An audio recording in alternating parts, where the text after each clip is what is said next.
بسم الله والصلاة والسلام على رسول الله. أما بعد، في برنامج مش محتاجة فلسفة موضوع مهم أحب أتكلم عنه، وهو ليه مساجد المدن أفضل من مساجد الأرياف، وليه الجامع اللي في المدينة أفضل من 1000 مسجد من مساجد القرى.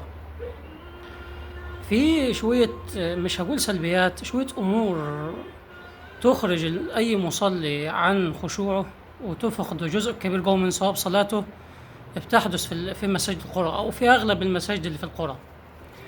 أول حاجة، المسجد اللي في القرية هيتسم بالعنصرية والطبقية والقبلية. يعني ازاي؟ يعني كل عيلة هتلاقيها عاملة مسجد، وكل بيت هتلاقيه مثلا عامل مسجد.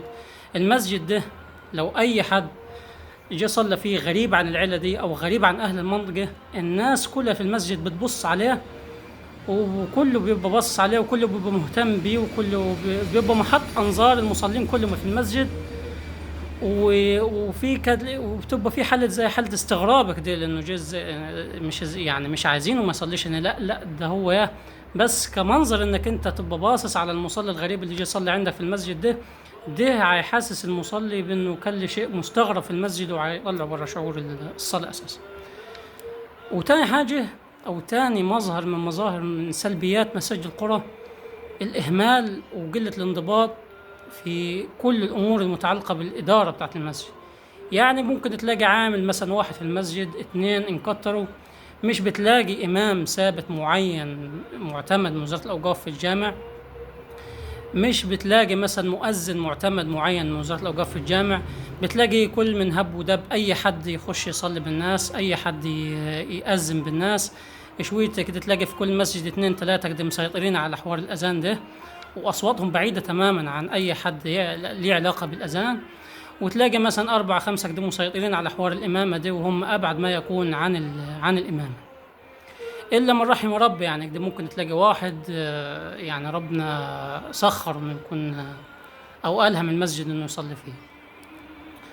ودي طبعا كلها امور هتطلعك انت بره شعورك، وهتحسسك انه لما في قله الانضباط ده والاهتمام مع اي حد عارف يعني ايه انضباط ويعني ايه امام ويعني ايه اذان، هيكره الصلاه في الجامع ومش هيحب الصلاه في الجامع ده. وتالت شيء او تالت مظهر سلبي موجود في المساجد اللي في القرى، الاحساس التملك او احساس السيطره في الجامع. يعني تلاقي الناس اللي هم أهل المسجد مثلا، أو الناس اللي بنت المسجد زمان، أو الناس اللي المسجد ده منسوب لعيلتهم أو تبعهم، بتلاقيهم مثلا فيهم حب السيطرة كده.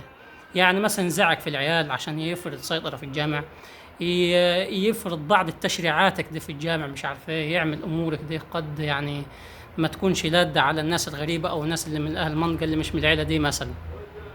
بتلاقي كده في حساسيات عائليه بين الناس وضغائن بتظهر في الجامع. يعني ممكن ناس زي كده تصلي في الصف مثلا، تلاقي بينك وبين اخوك جنبك شبر ونص، ليه؟ عشان مثلا دي كاره، او في بينه وبين ده ضغينه او الكلام ده. طبعا كل الامور اللي انا قلتها دي، اللي هي العنصريه وقله الاهتمام او الحب السيطره الكلام ده مش موجود في مساجد المدن الا في حالات نادره خالص. يعني مسجد المدينه مش هتلاقي فيه طبقيه ولا عنصريه ولا بتاع. هو مسجد المدينه موجود في منطقه مثلا ولا بتاع، اي عابر سبيل هيصلي فيه، اي حد موجود في الشارع جه وقت الصلاه عليه هيخش يصلي، مش هيحس انه غريب، ولا هيحس انه محط اهتمام او محط انظار الناس اللي حواليه. وهيلاقي في مسجد المدينة انضباط واهتمام، هيلاقي فيه إمام، وهيلاقي فيه مؤذن، وهيلاقي فيه شخص يعني متيقن من موضوع الإمامة ده فيؤم الناس للصلاة، وشخص يعني متيقن من موضوع الأذان فتلاقي صوته جميل وهيأذن بالناس. وبرضه مش هتلاقي في مسجد المدينة إحساس بالتملك ولا حاجة، هتلاقي الكل هيحب الكل، وهتلاقي بيت ربنا هو بيت ربنا، مش بيت عيلة ولا بيت جماعة. فيعني أزمة كبيرة خالص في مساجد القرى. نرجو من القائمين على المساجد ومن العائلات اللي أنشأت المساجد دي، هي تنظر نظرة مختلفة للمسجد وتعيد ترتيبه على إنه بيت ربنا مش بيت عائلة. في مسجد في قريتنا احنا يعتبر ده حالة نادرة وسط المساجد الموجودة في قريتنا، أو أفضل مسجد موجود في القرية، اللي هو مسجد قروي بيتعامل تعامل المدينة. يعني مسجد موجود في القرية تحسه مسجد مدينة وهترتاح فيه للصلاة، لأنه فيه إمام وفي مسؤولين وفي انضباط فيه، وما فيش الحوار اللي احنا قلنا عليه، حوار العنصرية دي، وحوار انه لما رحت تصلي حد هيبص عليك، ولا في حب السيطرة والتملك ولا الكلام ده.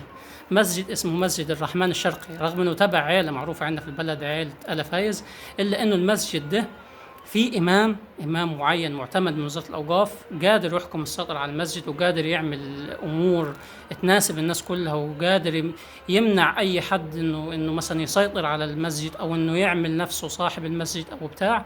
فعشان كده تلاقي يعني الناس كلها بشهادة الكثيرين وأنا منهم يعني إنه ده أفضل مسجد موجود في القرية. تحس إنك هتصلي في مسجد مدينة أو في مسجد جامع من جوامع المدينة أو المدن الكبرى يعني.